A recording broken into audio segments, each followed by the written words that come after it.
Hello friends, welcome to my YouTube channel. आज हम लोग भारत के भूगोल सीरीज को आगे बढ़ाते हैं, जो घटना चक्र से है और जो कि बीपीएससी के द्वारा प्रीवियस ईयर्स में पूछे गए हैं। उसके पहले हम लोगों का कुछ वर्ल्ड ज्योग्राफी से रिलेटेड कुछ क्वेश्चंस रह गए थे, जो कि बीपीएससी में पूछे गए हैं। उनको हम कवर कर लेते हैं, उसके बाद हम भारत के भूगोल को कवर करेंगे। चलिए अपने वीडियो को शुरू करते हैं। हमारा पहला सवाल ये है कि सूची 1 जो कि रेल मार्ग से है और सूची 2 जोड़ने वाले स्थान को सम्मिलित करता है। तो आपको बताना है कि आप इनमें से मिलान करिए सही-सही कि कौन-सा सही है। कौन किसके साथ सही मैच करता है। पहला है यूरोपियन ट्रांसकॉन्टिनेंटल रेल मार्ग, ये किन जगहों को जोड़ता है। दूसरा है आपका ट्रांस इंडियन रेल मार्ग। तीसरा है आपका ट्रांस साइबेरियन रेल मार्ग और चौथा है आपका ओरिएंट एक्सप्रेस। आपको बताना है कि इनमें से जो भी रेल मार्ग है वो किन-किन जगहों से जुड़े हुए हैं, राइट? आइए देख लेते हैं। आपको पता होगा कि जो ट्रांस साइबेरियन रेल मार्ग है, वो लेनिनग्राड से व्लादिवोस्टॉक तक जाता है। आपको ये दुनिया का सबसे बड़ा रेलवे लाइन है ये। तो सी का आपका हो जाएगा 2, देख लीजिए सी का 2, option B is the right answer. चलिए आगे बढ़ते हैं। ये आपके पास दिया हुआ है, आप एक देख सकते हैं। यूरोपियन ट्रांसकॉन्टिनेंटल रेल मार्ग जो है वो पेरिस से वारसो के बीच चलती है। ट्रांस इंडियन जो रेल मार्ग है वो ब्यूनस आयर्स जो कि अर्जेंटीना से है, वो पेरोजो चिली तक चलती है। ट्रांस साइबेरियन रेल मार्ग है जो सेंट पीटर्सबर्ग, लेनिनग्राड अथवा मॉस्को से व्लादिवोस्टॉक रूस तक चलती है। और ये विश्व का सबसे लंबा रेल मार्ग है और इसकी कुल लंबाई जो है वो 9,300 किलोमीटर है। ओरिएंट एक्सप्रेस जो कि पेरिस से इस्तांबुल तक चलती है। अगला है कि निम्नलिखित में से कौन-सा एक पतन नगर नहीं है? तो कैनबरा आपका एक पोर्ट सिटी नहीं है, बाकी टोक्यो एक पोर्ट सिटी है, न्यूयॉर्क एक पोर्ट सिटी है और लंदन भी एक पोर्ट सिटी है। देख लीजिए, आपको पता होगा कि कैनबरा जो है ऑस्ट्रेलिया की राजधानी है, वर्तमान में भी ये राजधानी ही है। और टोक्यो हमने लोगों ने पिछले वीडियो में बात करी थी कि ये होन्शु द्वीप पर स्थित है और ये द्वीप जापान की सबसे बड़ी द्वीप है। न्यूयॉर्क जो है संयुक्त अमेरिका के न्यूयॉर्क प्रांत में स्थित बंदरगाह नगर है, जो कि हडसन नदी के तट पर है। ठीक है ना? और लंदन आपको पता होगा टेम्स नदी पर स्थित है और वहीं पर उसका पोर्ट है। फिर अगला है कि निम्नलिखित में से कौन-सा विश्व का कहवा पत्तन के नाम से जाना जाता है? तो सैंटोस को कहवा पोर्ट के नाम से जाना जाता है, कॉफी पोर्ट के नाम से जाना जाता है। वर्ल्ड कॉफी पोर्ट किसको कहते हैं? सैंटोस को कहते हैं। और ये ब्राज़ील के दक्षिण पूर्व तट पर स्थित एक तरीके का ओशियन पोर्ट है ये। और यहाँ से सर्वाधिक कॉफी का एक्सपोर्ट होता है, इसीलिए हम इसको कॉफी पोर्ट के नाम से जानते हैं। पर्यावरण किससे बनता है? तो जैवीय घटकों से, भू-आकृतिक घटकों से, अजैव घटकों से, तो सभी से बनता है। Option D is the right answer. तो 3 होते हैं, भौतिक या अजैविक घटक, जैविक घटक और ऊर्जा घटक। तो भौतिक घटक में क्या-क्या आते हैं? जल, वायु और स्थल। और जैविक घटक में क्या आते हैं? तो प्लांट, एनिमल, माइक्रो ऑर्गेनिज्म, ये सब आते हैं। और सौर्य घटक में आपका आता है सोलर एनर्जी और जियोथर्मल एनर्जी। तो ये है आपके एनवायरनमेंट के पार्ट। जलवायु परिवर्तन पर संयुक्त राष्ट्र संघ का कन्वेंशन ढांचा किससे संबंधित है? तो ये ग्रीन हाउस गैसों के उत्सर्जन में कमी से संबंधित है। संयुक्त राज्य जो जलवायु परिवर्तन पर एक सम्मेलन हुआ था, वो किस पर आधारित है? तो ग्रीन हाउस गैसों के उत्सर्जन में कमी लाने से संबंधित है। तो आपको पता होना चाहिए कि CO2 ग्रीन हाउस गैसों के अंतर्गत ही आती है।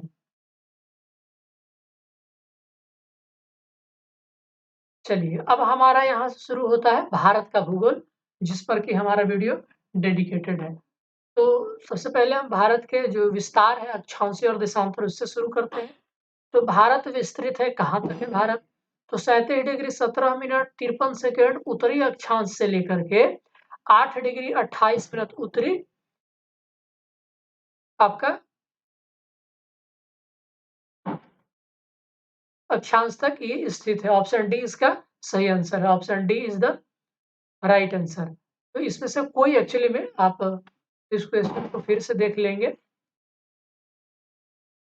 ऑप्शन डी इनमें से कोई सही नहीं है आपका, क्योंकि भारत का जो विस्तार है वो 8 डिग्री 4 मिनट उत्तरी अक्षांश से 37 डिग्री 6 मिनट उत्तरी अक्षांश और 68 डिग्री 7 मिनट पूर्वी से 97 डिग्री 25 डिग्री पूर्वी देशांतर के मध्य स्थित है। कर्क रेखा भारत के लगभग बीचों बीच जाती है। तो इसमें से कोई सही नहीं है। Option D is the right answer. Bharat की सर्वोच्च चोटी कौन सी है? तो आपको पता होगा कि गॉडविन ऑस्टिन है। माउंट एवरेस्ट जो कि नेपाल में है, इसकी 8,848.86 मीटर है। गॉडविन ऑस्टिन जो कि 8,611 मीटर है, ये भारत में स्थित है। कंचनजंगा जो कि 8,598, ये भी भारत में है। मकालू नेपाल में है। गॉडविन ऑस्टिन भारत की सबसे ऊंची चोटी है।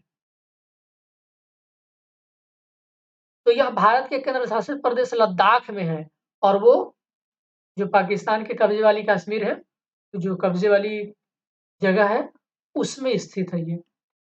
भारत का क्षेत्रफल संसार के क्षेत्रफल का 2.4% है, परंतु इसकी जो जनसंख्या है पूरे विश्व का लगभग 17% है। ऑप्शन बी इसका सही उत्तर है। हिमालय में हिम रेखा निम्न के बीच होती है। तो किसके बीच होती है? तो 4300 से लेकर 6000 मीटर पूर्व में। तो स्नो लाइन की ऊंचाइयां जो है वो अलग अलग हिमालय के विभिन्न भागों में भिन्न भिन्न पाई जाती है, परंतु औसतन हिम रेखा की ऊंचाइयां उत्तरी भाग पर 5500 से लेकर 6000 मीटर और महान हिमालय के दक्षिणी भाग पर 4500 से 6000 मीटर पाई जाती है। इस प्रकार पश्चिमी हिमालय की औसत हिम रेखा 58,000 मीटर तथा पूर्वी हिमालय में 4300 मीटर पाई जाती है। भारतीय प्रमाणिक समय IST एवं ग्रीनविच मीन माध्य समय GMT में क्या अंतर पाया जाता है?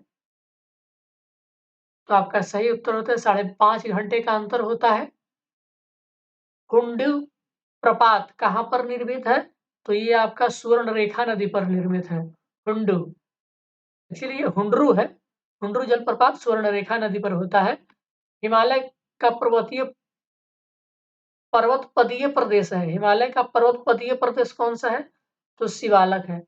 मतलब हिमालय के सबसे लोएस्ट पार्ट में कौन सा पार्ट होता है? तो शिवालिक सबसे लोअर हिमालय के पार्ट में होता है।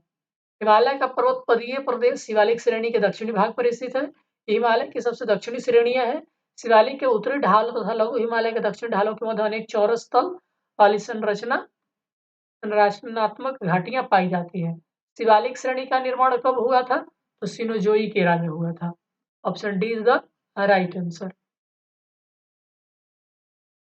और ये पूर्व प्लियोसिन एरा में हुआ था।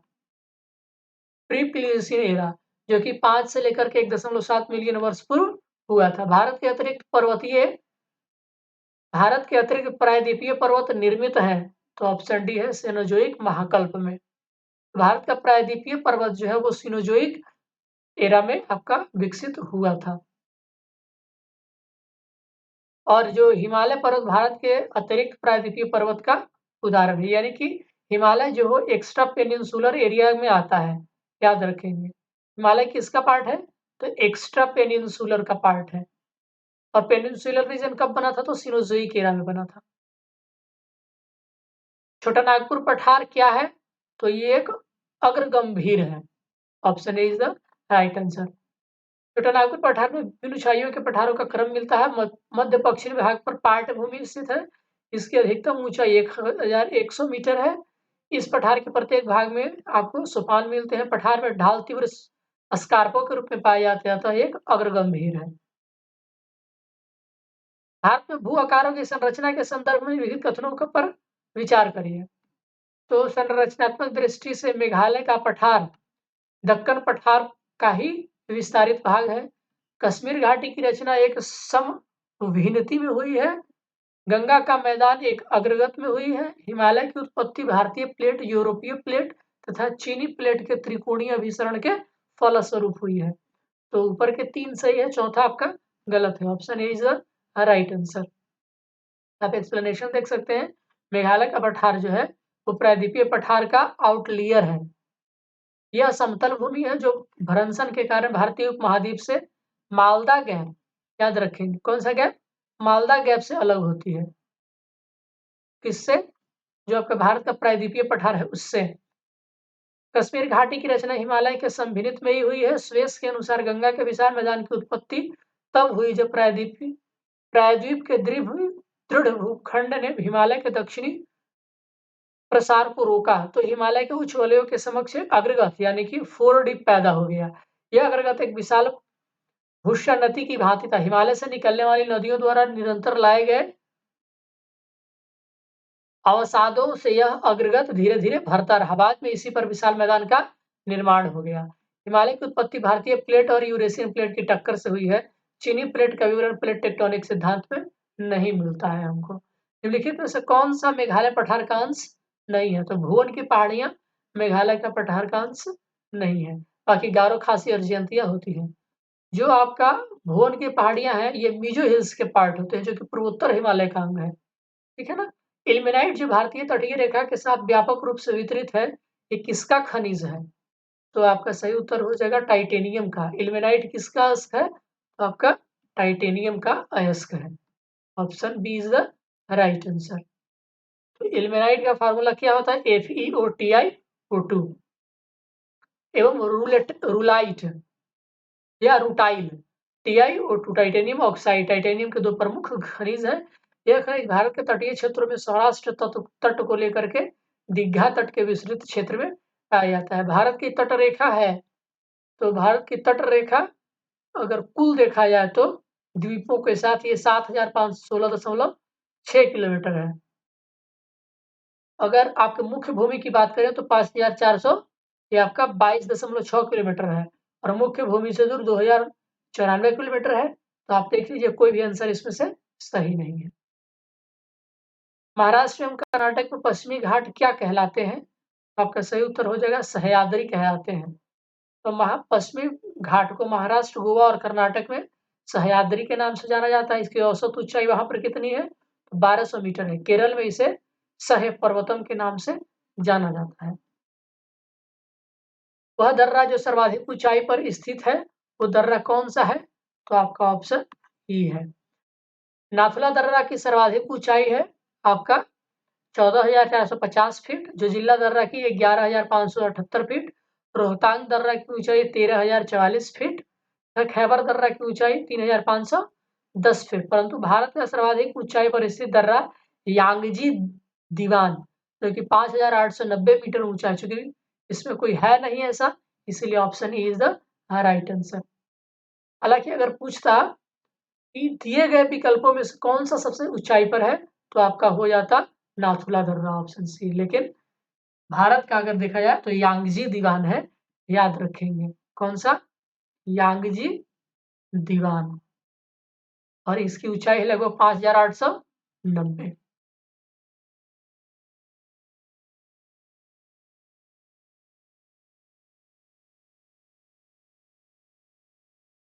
लक्षद्वीप टापू कहाँ अवस्थित है, तो सही उत्तर हो जाएगा दक्षिण पश्चिम भारत में। Option A is the right answer.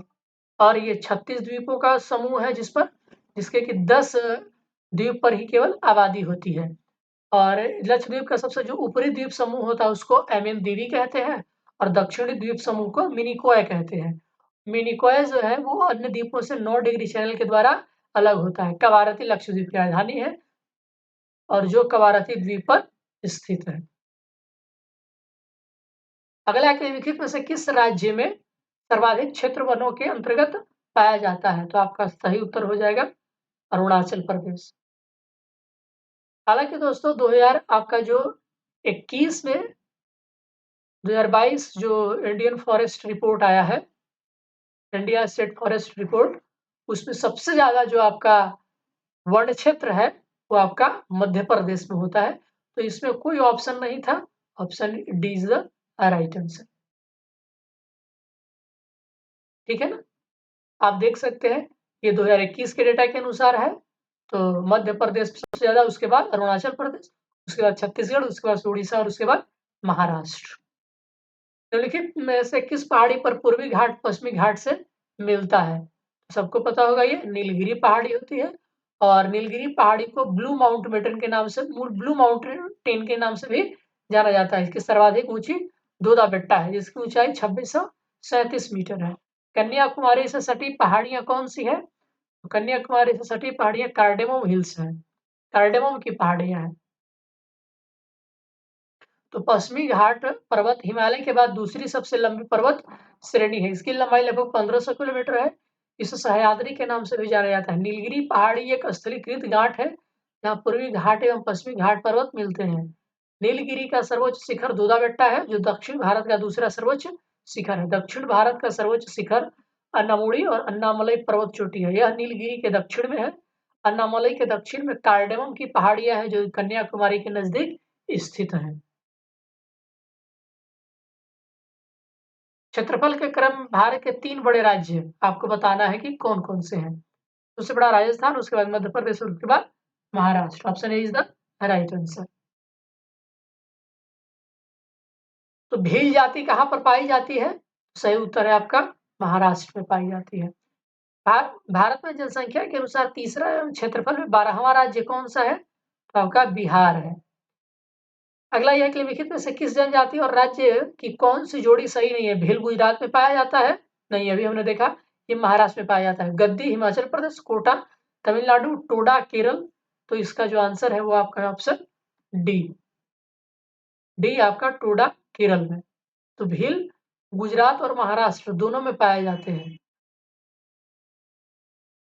देख लेते हैं एक्सप्लेनेशन को। तो गुजरात, कर्नाटक, मध्य प्रदेश और राजस्थान आदि इत्यादि में पाया जाता है और कुछ महाराष्ट्र के हिस्से में भी पाए जाते हैं भील। गद्दी हिमाचल प्रदेश और जम्मू कश्मीर में, कोटा तमिलनाडु में और टोडा भी तमिलनाडु में ही पाई जाती है। आपका ये सही नहीं था केरल, ये तमिलनाडु है। आगे बढ़ते हैं। तो भारत के निम्नलिखित भागों में द्रविड़ियन प्रजाति मुख्यतः कहाँ संकेंद्रित है? तो दक्षिण भारत में द्रविड़ियन जनसंख्या सबसे ज्यादा पाई जाती है और द्रविड़ भाषा परिवार से संबंधित है। और इसमें कौन कौन से आते हैं? तमिल, कन्नड़, मलयालम, तेलुगु और तुलु प्रमुख है। द्रविड़ियन प्रजाति के लोग मध्य भारत तथा दक्षिण पूर्वी भारत में बिखरे हुए हैं। निम्नलिखित नगरों में अलकनंदा और भागीरथी कहाँ मिलकर गंगा नदी बनाती है? तो सही उत्तर है आपका देवप्रयाग में मिलकर के गंगा नदी बनाती है। ठीक है ना? तो देवप्रयाग उत्तराखंड के टिहरी गढ़वाल जिले में स्थित एक पवित्र स्थल है। यह अलकनंदा और भागीरथी नदियों के संगम पर स्थित है। इसी संगम स्थल के बाद से गंगा नदी का नाम जो है वो गंगा पड़ जाता है। ठीक है ना? देवप्रयाग उत्तराखंड के पंच प्रयोगों में से एक है। निम्नलिखित में से किस राज्य में जनजातीय समुदाय की पहचान नहीं की गई है? तो हरियाणा में नहीं की गई है।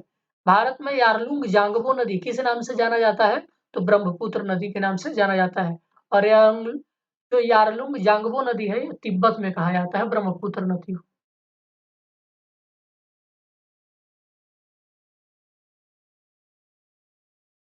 तो इस नदी को तिब्बत में सांगपो और बंगाल में जमुना के नाम से जाना जाता है। सोन और गंगा नदी का संगम बिहार के किस जिले में है? तो आपको पता होना चाहिए कि ये पटना जिले में है। दोनों पटना में आकर के मिलते हैं। तेल नदी निम्नलिखित में नदियों में से किसकी सहायक नदी है?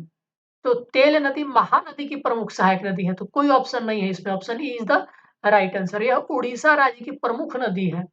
महानदी की अन्य सहायक नदियों में शिवनाथ, जोंक, हंसदो, ईव और मांड है। निम्नलिखित में से कौन सा शहर गंगा नदी के किनारे स्थित नहीं है? तो उत्तरकाशी आपका गंगा नदी के किनारे स्थित नहीं है। गंगा नदी की प्रधान शाखा भागीरथी है जो उत्तराखंड के उत्तरकाशी जिले के गोमुख नामक स्थान से निकलती है। देवप्रयाग में भागीरथी और अलकनंदा गंगा के संगम का निर्माण करती है। तो उत्तरकाशी जो है वो भागीरथी के किनारे है, न कि गंगा के किनारे। फतेहपुर, भागलपुर, कानपुर आदि गंगा के किनारे हैं। निम्नलिखित में से कौन सी नदियां बंगाल की खाड़ी में गिरती हैं? तो आपका सही उत्तर हो जाएगा गंगा, ब्रह्मपुत्र, गोदावरी ये सब और फिर आपका महानदी कृष्णा और Kaveri. Option D is the right answer. Luni, Narmada और ताप्ती ये अरबियन सी में जाकर के मिलती है। चलिए आगे बढ़ते हैं। निम्नलिखित में से कौन सा एक सबसे सूखा स्थान है?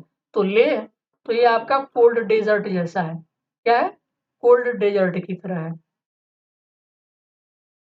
और ये भारत में सबसे कम वर्षा वाला जगह भी है क्योंकि यहाँ वर्षा बिल्कुल न के बराबर होती है। निम्नलिखित में से गंगा घाटी का कौन सा भाग महानदी है? तो उत्तरी कोयल झारखंड से बहने वाली एक नदी है जो, आप इसका आंसर देख लेते हैं। ऑप्शन ई इसका राइट आंसर है। जो सोन नदी की एक सहायक नदी है, कौन? उत्तर कोयल नदी। तो सोन नदी के दाहिने तट पर ये मिलती है। सोन नदी दक्षिणी भाग से गंगा नदी में मिलने वाली दूसरी सबसे बड़ी, पहली कौन सी है? तो यमुना है। एक सहायक नदी है जो पटना में गंगा के पास मिलती है। दक्षिणी कोयल नदी झारखंड और उड़ीसा में प्रवाहित होती है। दक्षिणी कोयल नदी उत्तरी कारो नदी के साथ मिलकर के कोयल नदी के रूप में प्रवाहित होती है, जो उड़ीसा के राउरकेला के पास सख नदी से मिलकर ब्राह्मणी नदी के नाम से प्रवाहित होती है। बराकर नदी दामोदर नदी की मुख्य सहायक नदी है, जो झारखंड के कोडरमा पहाड़ से निकलकर हजारीबाग से होते हुए दामोदर नदी में मिलती है। दामोदर हुगली नदी से मिलती है। इस प्रकार बराकर और उत्तरी कोयल गंगा नदी घाटी की उपनदियां हैं। इस तरह ऑप्शन आपका कौन सा हो गया? ई ऑप्शन सही है, बराकर और उत्तरी कोयल नदी। अमृतसर एवं शिमला लगभग एक ही अक्षांश पर स्थित है, परंतु इसकी जलवायु में भिन्नता है। इसका कारण क्या है? तो उनकी ऊंचाई में भिन्नता है। ठीक है ना? तो अमृतसर का समुद्र तल से ऊंचाई 175 से 200 मीटर है, जबकि शिमला की ऊंचाई 300 से 600 मीटर है। इसी वजह से दोनों के तापमान में भिन्नता पाई जाती है।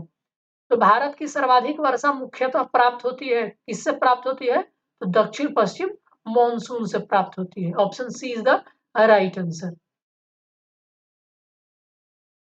दक्षिण पश्चिम मानसून से लगभग 75% वर्षा आपका प्राप्त होता है। दोमट मिट्टी, जिसको लोम मिट्टी के नाम से भी जाना जाता है, में कौन सा कण मिलता है? तो सभी प्रकार के, मतलब कि बालू कण भी, चिकनी कण भी और पांसु कण। दोमट मिट्टी जो कि लोम होता है, जिसमें 40% बालू कण, 40% क्ले, इसको चिकना कण आप कहते हो, और 20% गाद मिलता है। इसलिए option D is the right answer. निम्नलिखित में से कौन सा एक कृषि में उत्पादन बढ़ाने का रास्ता है? कुशल सिंचाई, गुणवत्ता युक्त बीज, कीटनाशकों का प्रयोग, उर्वरकों का प्रयोग। तो सबके सब सही है। Option E is the right answer. पौधों को सबसे अधिक पानी किस मिट्टी में मिलता है? सही उत्तर है आपका चिकनी मिट्टी में सबसे ज्यादा मिलता है। तो चिकनी मिट्टी में 50% से कम गाद होते हैं, 50% मृतिका होती है और वायु की कुछ मात्रा पाई जाती है। इसमें वायु का आवागमन कम होता है, जिससे जल अधिक देर तक इसमें बने रहते हैं। इंद्रधनुषीय क्रांति का संबंध किससे है? तो आपका सही उत्तर है कि हरित क्रांति, श्वेत क्रांति और नीली क्रांति, ये तीनों से संबंध रखता है इंद्रधनुषीय क्रांति। तो वर्ष 2000 में केंद्र सरकार ने नई राष्ट्रीय कृषि नीति की घोषणा करी थी। इस नई नीति के तहत इंद्रधनुषीय क्रांति नीति की स्थापना की गई थी। इसके अंतर्गत प्रत्यक्ष और अप्रत्यक्ष रूप से कृषि क्षेत्र से संबंधित सभी क्रांतियों को शामिल किया गया, जैसे कि हरित क्रांति, श्वेत क्रांति, पीली क्रांति, नीली क्रांति, लाल क्रांति, सुनहरी क्रांति, भूरी क्रांति, रजत क्रांति और खाद्य श्रृंखला क्रांति आदि शामिल है। तो इंद्रधनुष में लगभग सारे सातों कलर होते हैं, इसीलिए जो भी कलर से रिलेटेड क्रांति है, उस सबको इंद्रधनुषीय क्रांति में हम लोग शामिल करते हैं। निम्नलिखित नहर प्रणालियों में किससे बिहार के क्षेत्र में सिंचाई होती है? तो आपका है त्रिवेणी नहर से। तो त्रिवेणी नहर से बिहार के क्षेत्र में सिंचाई होती है। गंडक नदी के बाएं तट से निकाली गई है, पश्चिमी चंपारण जिले में स्थित है। काली क्रांति का संबंध किससे है? तो आपका है ये कच्चा तेल उत्पादन से। काली क्रांति का संबंध कच्चा तेल उत्पादन से है। अन्य प्रमुख क्रांतियां इस प्रकार है। गुलाबी क्रांति किससे है? तो प्याज से, याद रखेंगे। नीली क्रांति किससे है? तो मत्स्य उत्पादन से। हरित क्रांति किससे है? तो खाद्यान्न उत्पादन से। लाल क्रांति किससे है? तो टमाटर मांस उत्पादन से, याद रखेंगे। पीली क्रांति किससे है? तो तिलहन उत्पादन से। दिए गए कूट की सहायता से हरित क्रांति के घटक चुनिए। उच्च उत्पादन देने वाली किस्म के बीज, सिंचाई, ग्रामीण विद्युतीकरण, ग्रामीण सड़कें और विपणन। तो सभी के सभी आपका सही है। Option D is the right answer. Bharat का अधिकतम गेहूं उत्पादक राज्य कौन सा है? तो आपको पता होगा कि ये उत्तर प्रदेश है। तो तीन बड़े राज्य कौन कौन से हैं? उत्तर प्रदेश, पंजाब, हरियाणा। ये आपके 2020-21 का डाटा है। लेकिन अगर आप 2020-21 का डाटा देखेंगे तो उत्तर प्रदेश, मध्य प्रदेश और पंजाब होते हैं। निम्नलिखित में से नकदी फसल कौन सी नहीं है? तो आपका ज्वार नकदी फसल नहीं है। सबसे ज्यादा गेहूं कहाँ पैदा होता है? तो आपको पता होगा कि उत्तर प्रदेश में होता है। Option A is the right answer. तो आपको इसका एक्सप्लेनेशन दे देते हैं। ज्वार नकदी फसल नहीं है। आर्थिक समीक्षा भारत सरकार भारत की प्रमुख फसलों को निम्न प्रकार से प्रदर्शित करता है। खाद्यान्न फसलें माने खाद्य फसल, चावल, गेहूं, मक्का, मोटे अनाज और दो दलहन। गैर खाद्यान्न फसलें नकदी फसलें कहलाती हैं। ठीक है ना? और इसमें क्या-क्या आता है? तिलहन, मूंगफली, रैपसीड, सरसों, रेशेदार जैसे कि कपास, जूट और मेस्ता। बागानी फसलें तीसरा है आपका चाय, कॉफी, रबड़ और चौथा है अन्य फसलें जैसे कि गन्ना, तंबाकू और आलू। अगला सवाल है कि भारत के किन राज्यों में गन्ना सबसे ज्यादा पैदा होता है? तो बिहार एवं उत्तर प्रदेश में। दोस्तों ये डेटा बहुत पुराना है। तो अब अगर आप बात करेंगे 2000 डेटा 2020-21 की बात में, तो सबसे ज्यादा गन्ना उत्पादन करने वाले राज्यों में उत्तर प्रदेश, महाराष्ट्र, कर्नाटक, गुजरात, तमिलनाडु और तब बिहार आता है। उसके बाद हरियाणा और पंजाब आते हैं। तो ये काफी डेटा पुराना है। अगला सवाल ये है कि भारत के कौन से दो राज्य सबसे बड़े पैमाने पर लौह अयस्क से संपन्न है? तो सही उत्तर हो जाएगा ऑप्शन बी, मध्य प्रदेश और उड़ीसा। तो एक्सप्लेनेशन देख सकते हैं इसका आप। इंडियन मिनरल्स ईयरबुक 2019 के अनुसार लौह अयस्क का भंडार, लौह अयस्क में क्या किया जाते हैं? तो हेमेटाइट और मैग्नेटाइट सबसे ज्यादा उड़ीसा में है, उसके बाद मध्य प्रदेश, उसके बाद बिहार और उसके बाद पश्चिम बंगाल। तो जो आपका आंसर है वो ऑप्शन बी है, मध्य प्रदेश और उड़ीसा। ठीक है ना? आगे बढ़ते हैं। तो हमारा अगला सवाल हो जाता है, भारत के निम्न राज्यों में से किसे चीनी का कटोरा कहा जाता है? तो उत्तर प्रदेश को चीनी का कटोरा कहा जाता है। आगे बढ़ते हैं। तो भारत में एकमात्र राज्य जो केसर का उत्पादन करता है वो जम्मू और कश्मीर करता है। दोस्तों मैंने पिछले वीडियो में बताया था कि विश्व में सबसे ज्यादा केसर का उत्पादन कौन करता है। प्लीज अगर आपने वीडियो नहीं देखा है तो प्लीज मेरा जाकर के देखिए और इसका आप आंसर बताइए कि क्या होगा। तो इसका आंसर मैंने पिछले वीडियो में दिया है कि विश्व में सबसे ज्यादा केसर का उत्पादन कौन सा देश करता है, लेकिन भारत में कौन करता है? तो जम्मू कश्मीर करता है। लौह अयस्कों में बैलाडीला में किसका खनन होता है? ये सवाल कभी हमने पिछली बार किया था। तो बैलाडीला में लौह अयस्क के खाने हैं। ये हेमेटाइट मिलता है यहाँ पर। और ये है क्या? तो छत्तीसगढ़ के दंतेवाड़ा जिले में मिलता है दोस्तों ये। यहाँ पर हेमेटाइट लौह अयस्क का खनन किया जाता है। हेमेटाइट उच्च गुणवत्ता वाला एक लौह अयस्क है, मुख्य रूप से छत्तीसगढ़, झारखंड, उड़ीसा, कर्नाटक, आंध्र प्रदेश, महाराष्ट्र, गोवा राज्यों में पाया जाता है। अपेक्षाकृत कम गुणवत्ता वाले मैग्नेटाइट लौह अयस्क की प्राप्ति गोवा, कर्नाटक, आंध्र प्रदेश, राजस्थान, तमिलनाडु आदि राज्यों में होती है। झारखंड में कोयला के खाने कहाँ स्थित है? तो सही उत्तर हो जाएगा झरिया में। तो झरिया जो है कोयला का, झारखंड का एक कोयला क्षेत्र के नाम से जाना जाता है। जबकि जमशेदपुर मुख्यतः इस्पात उद्योग के लिए जाना जाता है, लोहरदगा बॉक्साइट के लिए जाना जाता है और रांची भारी मशीनी निर्माण के लिए जाना जाता है। भारत का सबसे पुराना तेल भंडार कहाँ स्थित है? तो डिगबोई असम में है। ये ब्रह्मपुत्र घाटी में स्थित है। यह देश के सबसे पुराने तेल घाटियों में से एक है। तो भारत में सर्वप्रथम तेल ऊर्जा संकट कब हुआ था? तो इसका सही उत्तर है आपका ऑप्शन डी, 1970 और 80 के दौरान। तो 1973 में सबसे बड़ा ऊर्जा संकट पैदा हो गया था जब ओपेक देशों ने, जो कि तेल निर्यातक देश है का समूह है, ने तेल की कीमतों में अचानक से 4 गुना की वृद्धि कर दी थी। इसलिए हमारे यहाँ ऊर्जा संकट की स्थिति पैदा हो गई थी। भूमिगत कोयले का दहन किस राज्य में होता है? तो झारखंड में होता है। सबसे ज्यादा झरिया कोलफील्ड जो कि भूमिगत आपका कोलफील्ड के नाम से प्रसिद्ध है। भारत में प्रति व्यक्ति ऊर्जा की खपत वर्ष 1994 में क्या थी? तो ये आउटडेटेड क्वेश्चन है, करने का कोई मतलब नहीं है। हाँ, आप याद रखेंगे कि 2022 तक प्रति व्यक्ति जो आपका बिजली खपत है वो 350 वाट हो गया है। आप इस बात को याद रखेंगे। लेकिन अगर आर्थिक समीक्षा 2018 के अनुसार देखा जाए तो भारत में प्रति व्यक्ति ऊर्जा खपत 0.6 टन तेल के बराबर है, जो कि विश्व में 1.8 टन से लगभग उसका 1/3 है। तो निकटतम आपका सही आंसर हो जाता है 243, जो कि 1994 में 244 था। आगे बढ़ते हैं कि झारखंड के झरिया क्षेत्र में मुख्यतः क्या पाया जाता है? तो कोयला पाया जाता है। अगला सवाल ये है कि भारतीय कोयला उद्योग की निम्नलिखित समस्याओं पर विचार करिए। निम्न कोटि का कोयला एवं कोयला संचालन में बाधा, ढुलाई संस्थानों की उपयोग क्षमता में कमी, कोकीन कोयला के आयात पर बढ़ती निर्भरता, कार्य संचालन की कीमतें। तो आपको बताना है कि उपयुक्त में से कौन सही है, ठीक है ना? तो आप देख लीजिए ऑप्शन। तो इसका सही आंसर है आपका भारतीय कोयला उद्योग वर्तमान में अनेक समस्याओं से ग्रसित है, जैसे कि निम्न कोटि का कोयला, धुलाई संस्थानों की उपयोग क्षमता में कमी, कोयले का बढ़ता आयात, कोयले के स्थानांतरण में आने वाली बाधा, कर संचालन की कीमतें। तो इसमें जो है सब के सब आपके आंसर हो जाएंगे। ऑप्शन बी इसका सही आंसर हो जाएगा आपका। ऑप्शन बी क्या है? सब के सब है। ठीक है, चलिए आगे बढ़ते हैं। तो इसका आंसर हो जाएगा आपका ऑप्शन बी, ठीक है ना?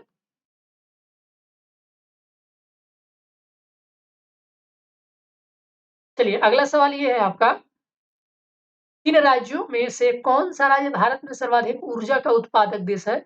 तो कर्नाटक में सबसे ज्यादा ऊर्जा उत्पादन होता है। आइए एक हम डेटा पर नजर डाल लेते हैं कि तो आपका कर्नाटक राज्य में सबसे ज्यादा देख सकते हैं कि 7,355 मेगावाट, और उसके बाद राजस्थान, उसके बाद आंध्र प्रदेश और उसके बाद तेलंगाना राज्य में ऊर्जा का उत्पादन होता है। भारत में राज्य विद्युत बोर्डों की वित्तीय रुग्णता के निम्नलिखित कारणों पर विचार करिए। तो कृषि एवं घरेलू उत्पादन को उत्पादन लागत से कम दर पर बिजली का विक्रय,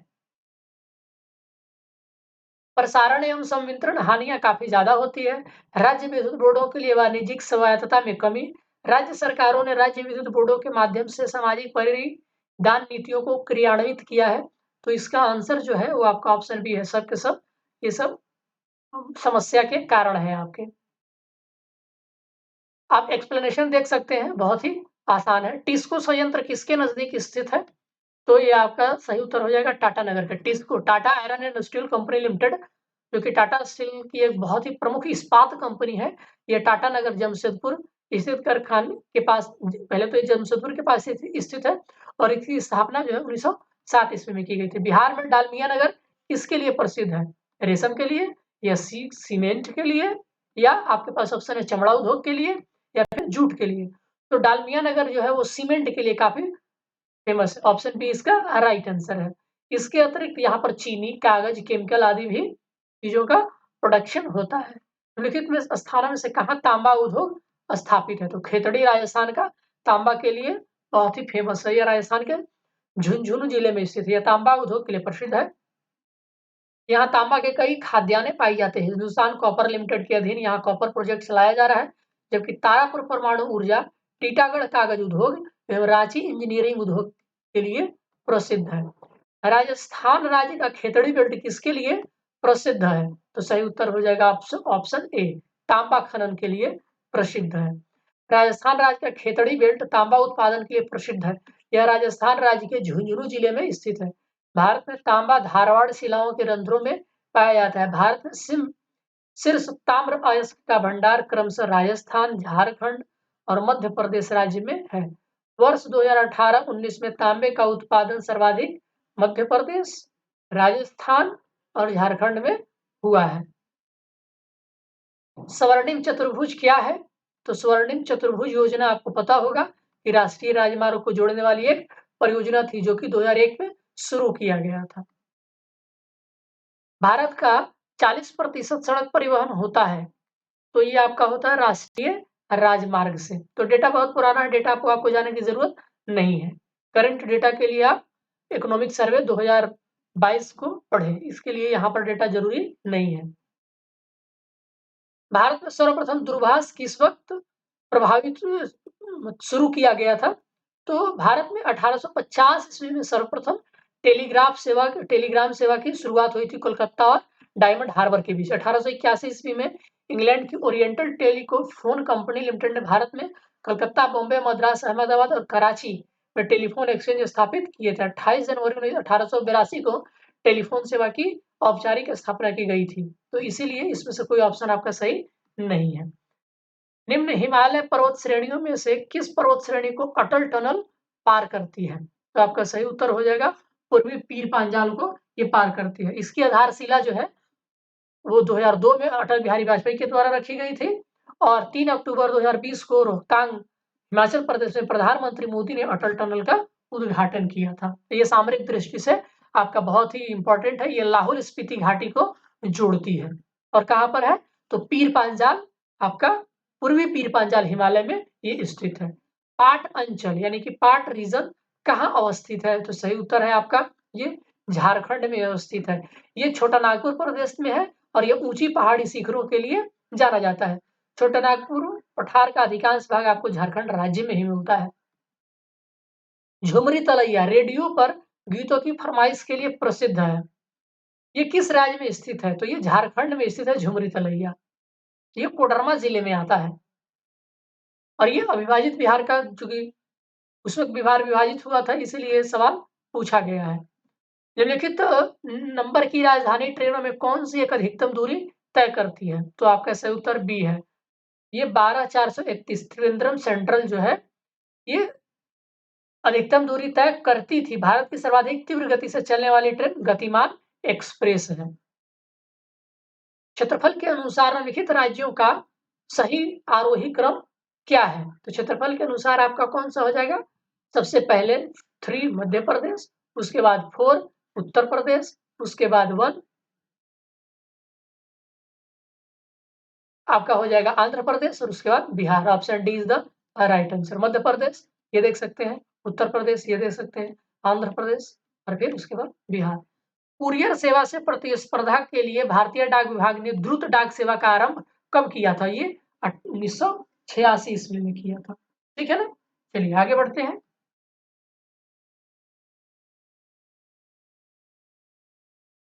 हमारा अगला सवाल है कि भौगोलिक क्षेत्र की दृष्टि से भारत के निम्न जिले में से कौन सा जिला सबसे बड़ा है?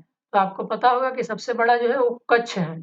भौगोलिक दृष्टि से देखा जाए तो आपका सबसे बड़ा जिला कच्छ है।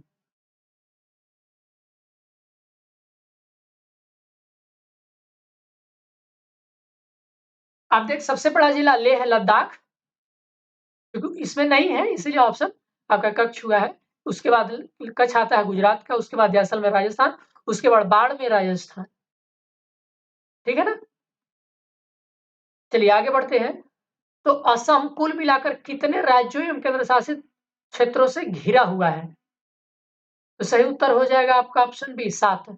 तो पश्चिम बंगाल, अरुणाचल प्रदेश, नागालैंड, मणिपुर, मिजोरम, त्रिपुरा और मेघालय से ये घिरा हुआ है। भारत की सबसे बड़ी वाह्य नदी कौन सी है? तो सी गंगा नदी है और इसकी लंबाई 2525 किलोमीटर है। गद्दी लोक निवासी कहाँ की लोक निवासी है? तो हिमाचल प्रदेश की ये लोक निवासी है। बोडो जनजाति कहाँ निवास करती है? तो आपका सही है गारो पहाड़ी में बोडो जनजाति निवास करती है। गारो जनजाति कहाँ की है? गारो खासी और जनजाति आपको पता होगा, ये आपको मिलते हैं मेघालय में। चलिए ठीक है आगे बढ़ते हैं। तो गंगा की जलोढ़ मृदा की गहराई भूमि सतह से कितना नीचे है? तो 6000 मीटर तक होती है। गंगा नदी के किनारे सबसे बड़ा शहर कौन सा है? तो सही उत्तर है आपका कानपुर।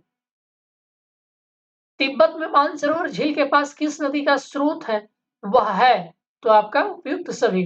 तो मानसरोवर के पास तीनों तीनों नदियां उसी के पास से निकलती है। ठीक है ना? आगे बढ़ते हैं। तो पश्चिम की ओर प्रवाहित होने वाली नदियां कौन कौन सी हैं? तो आपका पश्चिम की ओर नर्मदा और ताप्ती नदी है। ऑप्शन 1 और 2 देख लीजिए कौन सा है? तो option A is the right answer. Bharat में पश्चिम दिशा में प्रवाहित होने वाले नदियों में नर्मदा, ताप्ती और साबरमती नदी है। राप्ती घाघरा राप्ती घाघरा की सहायक नदी है जो कि उत्तर पश्चिम से दक्षिण पूर्व दिशा में प्रवाहित हो रही है। ठीक है ना? आगे बढ़ते हैं। तो मानस नदी किस नदी की उपनदी है? तो सही उत्तर हो जाएगा आपका ब्रह्मपुत्र नदी की ये सहायक नदी है आपका मानस नदी। तो ब्रह्मपुत्र की अन्य सहायक नदियां देख लेते हैं। जयमोली, तीस्ता, कामेर, सुवनमिरी, धनसिरी, बूढ़ी दिहाग, दिसांग, कोपिली। ब्रह्मपुत्र को तिब्बत में किस नाम से जाना जाता है? तो सांगपो या सापू के नाम से। अरुणाचल प्रदेश में दिहांग, असम में ब्रह्मपुत्र और बांग्लादेश में जमुना के नाम से जाना जाता है। ब्रह्मपुत्र नदी चीन जो कि तिब्बत एक्चुअली है, भारत और बांग्लादेश से होकर प्रवाहित होती है। कावेरी नदी कौन से राज्यों से होकर के गुजरती है? तो कर्नाटक, केरल और तमिलनाडु से होकर गुजरती है और ये कर्नाटक के कुर्ग जिले के ब्रह्मगिरी से निकलकर लगभग 800 किलोमीटर लंबाई तथा ये इसका कुल अपवाह क्षेत्र दिया हुआ है। यह तिरुचिरापल्ली के निकट बंगाल की खाड़ी में मिल जाती है। इसके अपवाह क्षेत्र में कौन-कौन आते हैं? तो केरल, कर्नाटक और तमिलनाडु आते हैं। पहाड़ी से नीचे उतरने के पश्चात कावेरी नदी दक्षिण पठार में प्रवाहित होती है, जहाँ यह श्रीरंगपट्टनम और शिवसमुद्रम एवं श्रीरंगम जैसे द्वीपों का निर्माण करती है। अब याद रखेंगे कि श्रीरंगपट्टनम, शिवसमुद्रम और श्रीरंगम द्वीप किसकी वजह से बनते हैं? तो कावेरी नदी की वजह से बनते हैं। निम्नलिखित तुलना के आधार पर हिमालयी नदी की प्रायद्वीपीय नदी से आप तुलना करिए। तो अधिकांश हिमालयी नदियां बारहमासी है, जबकि अधिकांश प्रायद्वीपीय नदियां वर्षा पर निर्भर है। हिमालयी नदियों की ढाल प्रायद्वीपीय नदी की तुलना में अधिक खड़ा है। प्रायद्वीपीय नदी हिमालयी नदी की तुलना में अपने रास्ते पर अधिक क्षरण का कारण बनती है। तो केवल 1 और 2 सही है, दूसरा आपका सही नहीं है। तो अधिकांश हिमालय नदियां जो है वो बारहमासी होती है, जो हिमालय ग्लेशियरों से प्राप्त जल से प्रवाहित होती है, राइट?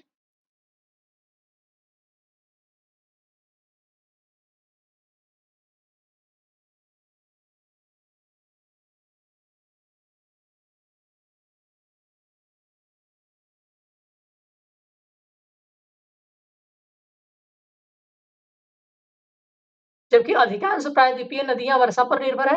हिमालयी नदी की ढाल प्रायद्वीपीय नदी की तुलना में अधिक खड़ा है। हिमालयी नदी युवा नदी के उदाहरण है। ठीक है ना? चलिए आगे बढ़ते हैं। तो हमारा अगला सवाल है, सोन, नर्मदा तथा महानदी कहाँ से निकलती है? तो ये सोन और नर्मदा जो है अमरकंटक से निकलती है, जबकि महानदी धमतरी के सिहवा पहाड़ी से निकलती है। तो ये तो ऑप्शन ही गलत हो गया। अगर सिर्फ 2 पूछता तो अमरकंटक से निकलती है, क्योंकि महानदी का उद्गम स्थल अलग है आपका। कौन सी नदी भ्रंश द्रोणी यानी फॉल्ट ट्रफ से होकर के बहती है? तो नर्मदा नदी ये फॉल्ट से होकर के बहती है। दामोदर नदी कहाँ से निकलती है? तो इसका सही उत्तर है आपका छोटा नागपुर के पठार से निकलती है, और इसकी कुल लंबाई जो है 552 किलोमीटर है। निम्नलिखित में कौन सी भूबंधित नदी नहीं है? तो सही उत्तर हो जाएगा ऑप्शन सी, लूनी नदी। तो लूनी नदी अजमेर के दक्षिण पश्चिम अरावली श्रेणी से निकलती है और 511 किलोमीटर तक प्रवाहित होने के पश्चात यह कच्छ के रण में ये आपका समा जाती है।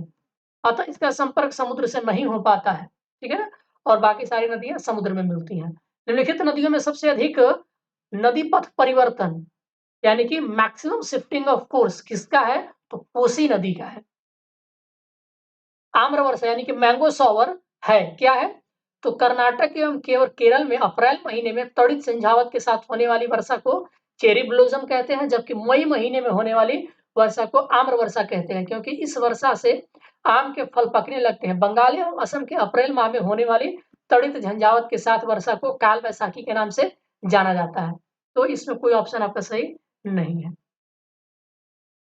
दामोदर, कोयल और सुवर्ण रेखा नदियां निम्नलिखित में से किससे निकलती है? तो छोटा नागपुर के पठार से निकलती है। निम्न राज्यों में किस राज्य में जाड़े के मौसम में बारिश होती है? तो आपका तमिलनाडु में आपका लौटते हुए मानसून की वजह से, जो कि उत्तर पूर्व मानसून होता है उसकी वजह से बारिश होती है। चेरापूंजी कहाँ है? तो आपका मेघालय राज्य में है। अगला है कि भारतीय मानसून मौसमी विस्थापन से इंगित है, इसका कारण क्या है? तो इसका कारण है कि स्थल और समुद्र का विभेदित तापन।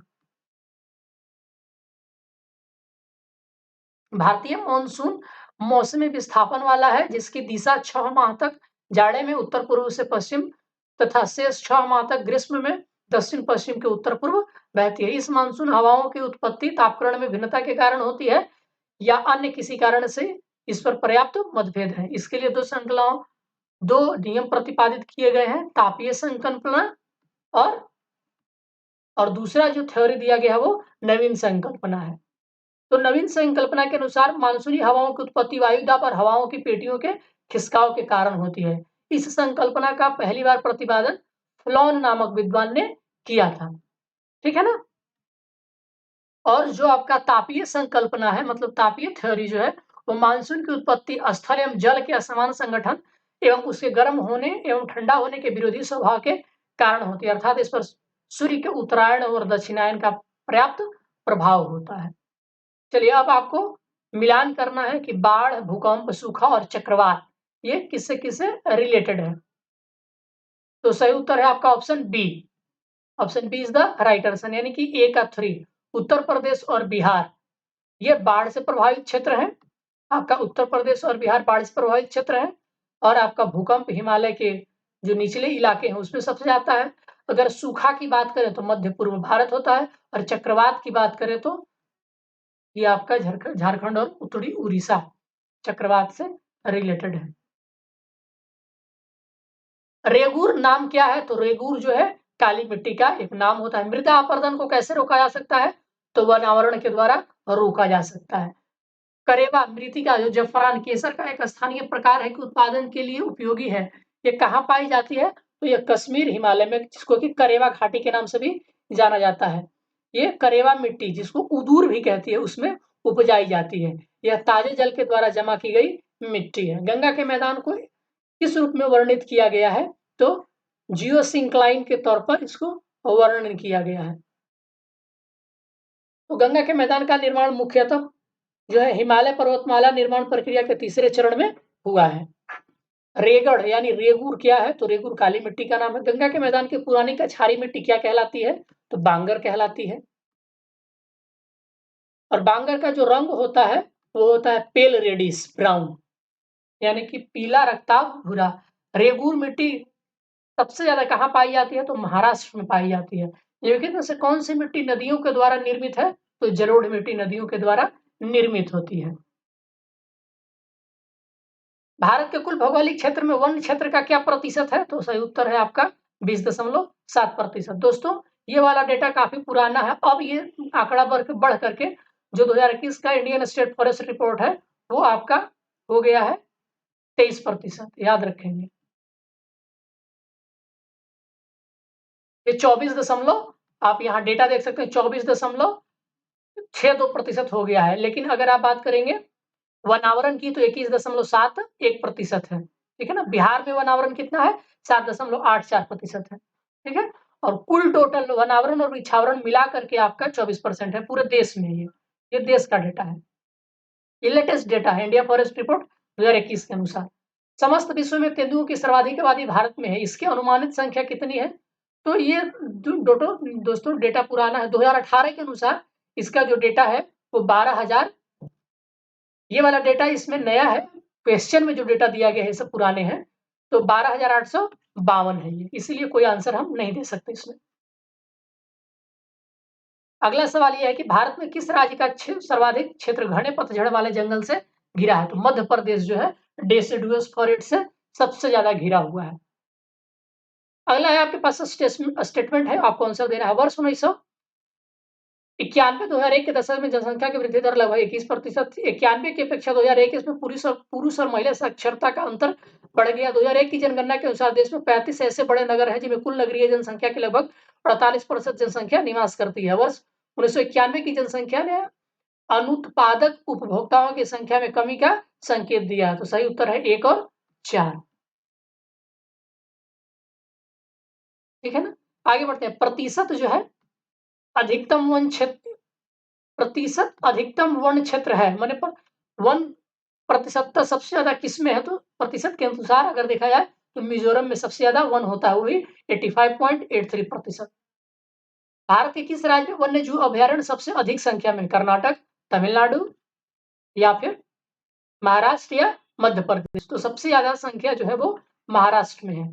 दिसंबर 2020 की अवधि के अनुसार भारत के राज्यों में वन्य जीव अभ्यारण्य की सर्वाधिक संख्या महाराष्ट्र 48 है, जबकि संघ राज्य अंडमान एवं निकोबार द्वीप समूह में ये 96 है। तो अगर ओवरऑल की बात करें स्टेट और राज्यों में तो वो आपका अंडमान आ जाएगा, लेकिन राज्य की बात किया जाएगा तो वो सिर्फ महाराष्ट्र होगा। राइट। 2011 की जनगणना के अनुसार भारत की कुल जनसंख्या में नगरीय जनसंख्या का कितना प्रतिशत है? तो ऑप्शन बी इसका सही आंसर है 31। पट्टी सीमा परियोजना लिखित में से किन नदियों के एकीकरण से जुड़ी हुई है? तो कृष्णा और गोदावरी नदियों से जुड़ी हुई है। सारण सिंचाई नहर कहां से निकलती है? तो ये गंडक से निकलती है।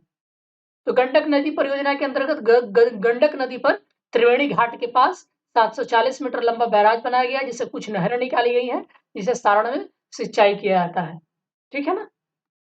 हीराकुंड बांध जो है वो तैयार किया गया है, कहाँ तैयार किया गया है? तो महानदी पर, और ये उड़ीसा राज्य में आता है। त्रिवेणी नहर में किस नदी से पानी आता है? तो गंडक नदी से। मैथौन, बेलपहाड़ी और तिलैया बांध परियोजना किस नदी पर है? तो ये बराकर नदी पर है। मैथौन, पहाड़ी, तिलैया बांधों का निर्माण दामोदर नदी की सहायक नदी बराबर नदी पर किया गया है। यह दामोदर घाटी परियोजना का ये हिस्सा हुआ करता था। भाखड़ा नांगल एक संयुक्त परियोजना है, तो हरियाणा, पंजाब और राजस्थान की एक संयुक्त परियोजना है। भाखड़ा नांगल बांध किस नदी पर बनाया गया है? तो सतलज नदी पर बनाया गया है। ऑप्शन डी इसका सही आंसर है। निम्नलिखित में से कौन सी एक मीठे पानी की झील है? तो आपका वूलर झील और लोकटक झील। तो आपका ऑप्शन ई दोनों सही है। ये मीठे पानी की झील है और चिल्का झील और सांभर झील ये खारे पानी की झील है।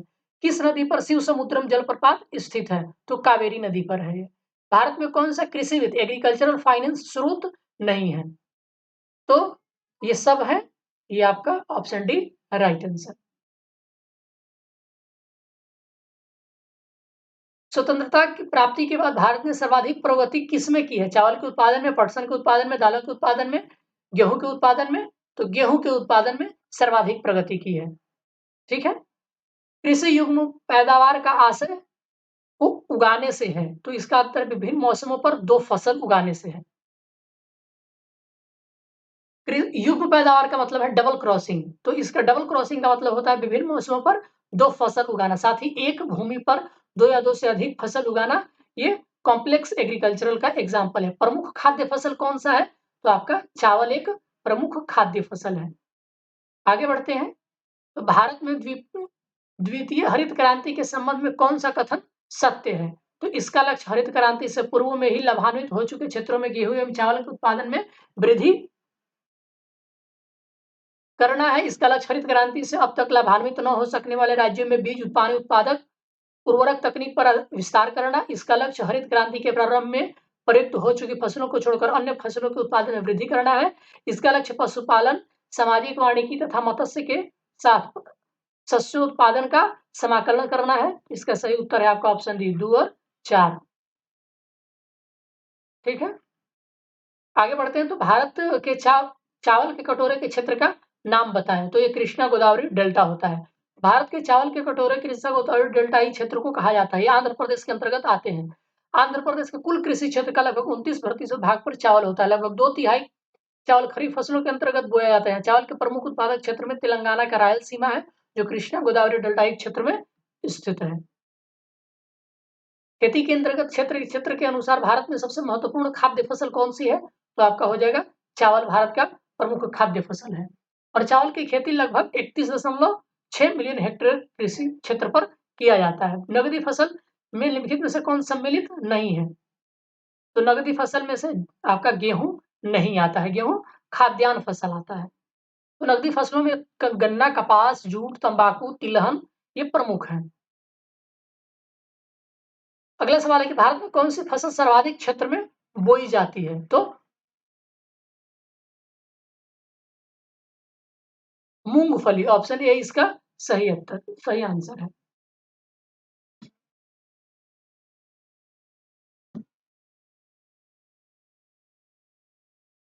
चलिए आगे बढ़ते हैं। हमारा अगला सवाल होगा, भारत का सबसे बड़ा कपास उत्पादक राज्य कौन सा है? तो महाराष्ट्र इसका आंसर हो जाएगा। Option A is the right answer. निम्नलिखित में से कौन सा भारत का राज्य रबर के उत्पादन में अग्रणी है? तो आपका केरल हो जाएगा। गन्ने के उत्पादन में राज्यवार बढ़ते घटते क्रम डिसेंडिंग ऑर्डर में है। गन्ने के उत्पादन में डिसेंडिंग ऑर्डर में सबसे ज्यादा उत्तर प्रदेश, फिर महाराष्ट्र, फिर तमिलनाडु, फिर Karnataka. Option C is the right answer. Bharat में सर्वश्रेष्ठ उत्पादक एवं उपभोक्ता, तो भारत किस चीज में सबसे बड़ा उत्पादक भी है और सबसे बड़ा उपभोक्ता भी है?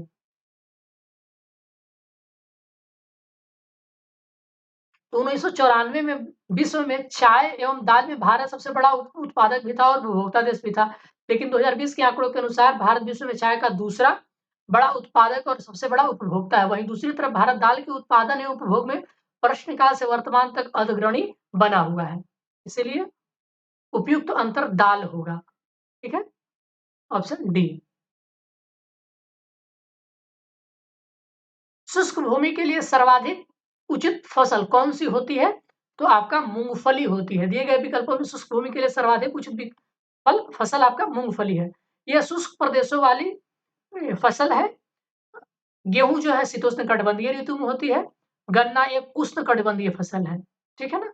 आगे बढ़ते हैं। निम्नलिखित में से किस पहाड़ी पर चाय बागान नहीं है? तो आपका गिरनार पर आपका चाय बागान नहीं है। Option D is the right answer.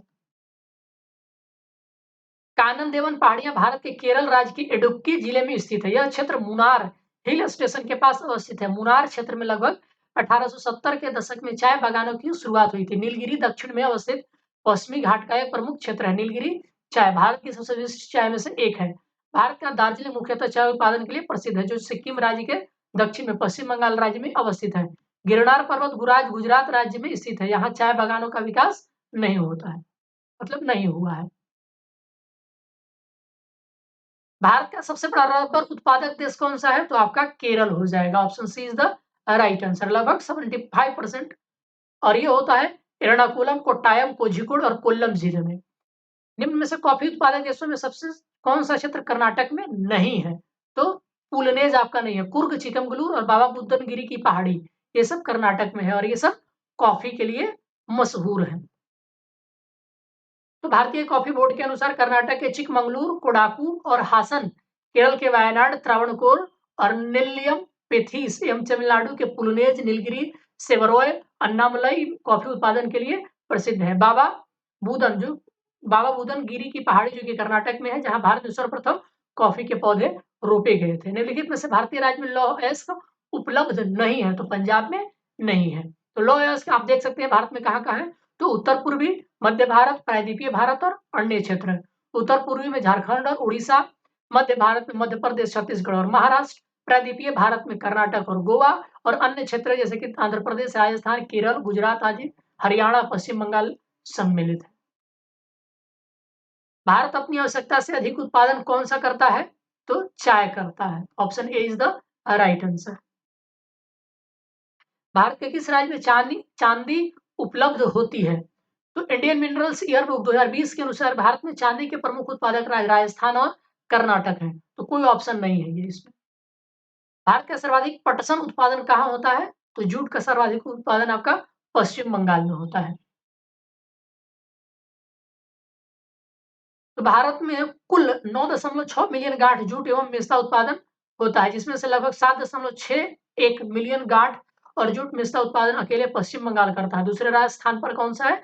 तो बिहार आता है। निम्न खनिजों में से अग्रणी खनिज के उत्पादन में भारत विश्व में अग्रणी है। तो आपका हो जाएगा अभ्रक में सबसे बड़ा उत्पादक ब्राजील, तांबा का सबसे बड़ा उत्पादक चिली, जिप्सम का सबसे बड़ा उत्पादक संयुक्त राज्य अमेरिका और लौह अयस्क का सबसे बड़ा उत्पादक ऑस्ट्रेलिया है। इसीलिए आपका इसमें से कोई ऑप्शन सही नहीं है। भारत के राज्यों में जूट उत्पादन की दृष्टि से बिहार का स्थान क्या है? तो ये आपका द्वितीय स्थान है। एल्यूमिनियम का सबसे महत्वपूर्ण अयस्क कौन सा है? तो बॉक्साइट है। भारत का कौन सा सर्वाधिक अभ्रक उत्पादन करता है? तो झारखंड में सबसे ज्यादा अभ्रक पाया जाता है। तो इंडियन मिनरल बुक 2004, दोस्तों ये डेटा बहुत पुराना है, इसको पढ़ते हैं। यहाँ पर डेटा नया है। इंडियन मिनरल्स बुक 2020 के अनुसार अभ्रक का उत्पादन केवल आंध्र प्रदेश में हो रहा है, जबकि आंध्र प्रदेश, राजस्थान, उड़ीसा, महाराष्ट्र, बिहार क्रमशः अभ्रक के बड़े भंडारक राज्य हैं। भारत में खनिज उत्पादन में समृद्ध राज्य पहचानिए। तो ये दोस्तों बहुत पुराना डेटा है। तो अब जो है वो अब का डेटा है 2015-16 के अनुसार छत्तीसगढ़, झारखंड, तेलंगाना, आंध्र प्रदेश, पश्चिम बंगाल। भारत में पहला पनबिजली हाइड्रो पावर स्टेशन शक्ति केंद्र कहाँ आरंभ हुआ था? तो शिव समुद्रम में हुआ था। भारत का पहला जल विद्युत संयंत्र 1897-98 में पश्चिम बंगाल के दार्जिलिंग के निकट सिद्रबाग में हुई थी। भारत में दूसरा पनबिजली हाइड्रो पावर स्टेशन कर्नाटक के मांड्या जिले में शिव समुद्रम में हुआ था। इस संयंत्र का निर्माण कोलार स्वर्ण खाद्यान्नों में विद्युत की आपूर्ति के उद्देश्य से किया गया था। मैसूर महल एवं बेंगलुरु शहर विद्युत प्राप्त करने वाले देश के प्रथम इमारत एवं नगर थे। कोयला उत्पादन में राज्यवार घटता क्रम आपको बताना है। तो 2019 के अनुसार, आप इसमें मत जाइए, बहुत पुराना है। तो 2019 के अनुसार अग्रणी कोयला उत्पादक राज्य छत्तीसगढ़, उड़ीसा और झारखंड है। भारत में ऊर्जा उत्पादन एवं उपभोग के संबंध में निम्नलिखित में से कौन सा कथन सही नहीं है? तो ये option C is the right answer है इसका। कोयला क्षेत्र, कोरबा कोयला क्षेत्र कहाँ पर है? तो ये आपका छत्तीसगढ़ में पड़ता है। पश्चिमी सिंहभूम स्थित चिरैया की सबसे प्रसिद्ध विशेषता क्या है? तो ये लौह अयस्क खनन के लिए जाना जाता है। भारत में कतिपय लौह इस्पात संयंत्र पश्चिमी तट से होकर के आयोजित किए जाते हैं। इस उद्योग की ऐसी अवस्थिति का मुख्य कारण क्या है? तो गोवा एवं मध्य प्रदेश के कुछ भागों में उत्तम श्रेणी के लौह अयस्क निक्षेपों का मिलना इस क्षेत्र से उत्पाद निर्यात की तुलनात्मक सुविधा है। किस खनिज से रेडियम प्राप्त किया जाता है? तो पिंच ब्लेड से आपका रेडियम प्राप्त किया जाता है। चलिए आगे बढ़ते हैं। भारत में कुल कितने राष्ट्रीय राजमार्ग हैं और इसकी कुल लंबाई तकरीबन कितनी है? तो ऑप्शन डी इसका है 64 और 40,000 किलोमीटर। तो 2001-2 के अनुसार अब 31 मार्च 2019 का रिपोर्ट पढ़ते हैं तो भारत में कुल 599 राष्ट्रीय मार्ग है, जबकि राष्ट्रीय रिपोर्ट 2021 के अनुसार, क्योंकि ये दोस्तों हमेशा बढ़ता रहता है, 1,40,995 किलोमीटर है राजमार्ग की कुल लंबाई है ये। कब? 2021-22 के अनुसार, याद रखेंगे। भारत में सबसे पहले रेल मार्ग तैयार कब हुआ था? तो 1853 में हुआ था। ये आपका चला था मुंबई से थाने के बीच। ये बोरीबंदर स्टेशन से 14 सवारी डिब्बों में 400 मेहमान यात्रियों को लेकर के 34 किलोमीटर की दूरी तय करके थाने पहुंची थी। बड़ी लाइन की 2 पटरियों के बीच की दूरी कितनी होती है? तो 5.5 फीट होती है। तो 3 तरीके की लाइन होती है। एक होता है मीटर गेज, जिसमें दोनों पटरियों के बीच का अंतर 1 मीटर होता है। चौड़ी या बड़ी लाइन, 2 पटरियों के बीच का अंतर 1.67 मीटर या 1676 मिलीमीटर या 5.5 फीट की दूरी होती है। छोटी लाइन 712 मिलीमीटर या 610 मिलीमीटर की दूरी होती है। मारमागुआ पतन कहाँ है? तो ये ऑप्शन सी गुजरात में है। ये एक निर्यात है, एक्सपोर्ट पोर्ट के नाम से फेमस है। भारत का 13वां बंदरगाह किस राज्य में स्थापित किया जाने वाला है? तो इसका सही उत्तर हो जाएगा आपका ऑप्शन सी, महाराष्ट्र में। तो भारत का 13वां प्रधान बंदरगाह महाराष्ट्र राज्य में स्थापित किए जाने का केंद्रीय मंत्रिमंडल ने 2020 को निर्णय लिया था। यह महाराष्ट्र के दहानू के निकट वधावन में स्थापित किया जाएगा। इस ठीक है ना दोस्तों, ये 2020 का है, डेटा कुछ पुराना हो चुका है। सुल्तानपुर बर्ड सेंचुरी कहाँ स्थित है? तो गुड़गांव में है ये हरियाणा में पड़ता है। अंटार्कटिक में भारत की तृतीय शोध केंद्र का नाम क्या है? तो ये भारती है। तो दक्षिण गंगोत्री अंटार्कटिका में भारत का पहला अनुसंधान केंद्र हुआ था और इसकी स्थापना 1983-84 में की गई थी। भारत ने अपने दूसरे अनुसंधान केंद्र मैत्री की स्थापना 1988-89 में की थी और तीसरा जो 2021 में शुरू हो चुका है वो भारती है। निम्नलिखित में से किस क्षेत्र में प्रवाल भित्ति नहीं पाई जाती है? तो इसका सही उत्तर है आपका इसका सही उत्तर है आपका कॉम्बे की खाड़ी में। Indian national centre for oceanic information service के अनुसार भारत में प्रवाल भित्ति के कौन कौन से क्षेत्र हैं? तो कच्छ की खाड़ी, मालवा क्षेत्र, लक्षद्वीप समूह, मन्नार की खाड़ी और अंडमान निकोबार।